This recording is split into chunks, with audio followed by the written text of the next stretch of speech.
ফেব্রুয়ারির প্রথমার্ধে জাতীয় নির্বাচনের দিনই হবে গণভোট। জাতির উদ্দেশ্যে ভাষণে প্রধান উপদেষ্টা। জুলাই সনদের আদেশ উপদেষ্টা পরিষদে অনুমোদনের পর রাষ্ট্রপতির সই। সই হওয়া সনদের বাইরের কিছু মানবে না বিএনপি। গণভোটে দেরি হলে ফ্যাসিস্টের সুযোগ নেয়ার শঙ্কা জামায়াতের। সরকারের বৈধতা নিয়ে প্রশ্ন এনসিপির। জুলাই হত্যাযজ্ঞের মামলায় শেখ হাসিনা কামালের রায় 17 নভেম্বর। অকাট্য প্রমাণ তুলে ধরায় মৃত্যুদণ্ড আশা প্রসিকিউশনের। খালাসের আশা রাষ্ট্রনিযুক্ত আইনজীবীর। আগুন ককটেল আতঙ্ক। আওয়ামী লীগের লকডাউনে রাজধানী জুড়ে সর্বোচ্চ সতর্ক আইনশৃঙ্খলা বাহিনী। মোড়ে মোড়ে চেকপোস্টে তল্লাশি। নাশকতা রুখতে রাজপথে সরব বিভিন্ন দল ও সংগঠন।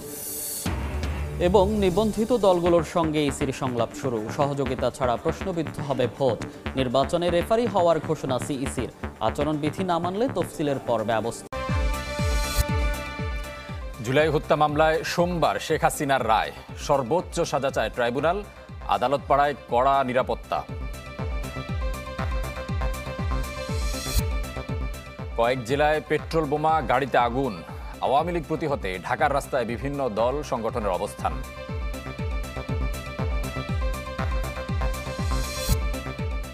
জাতির উদ্দেশ্যে ভাষণ দেবেন প্রধান উপদেষ্টা। জুলাই সনদ বাস্তবায়ন নিয়ে আসতে পারে গুরুত্বপূর্ণ সিদ্ধান্ত। সুষ্ঠু ভোট আয়োজনে রেফারির ভূমিকায় থাকতে চায় ইসি। দলগুলোর সঙ্গে শুরু নির্বাচনী সংলাপ।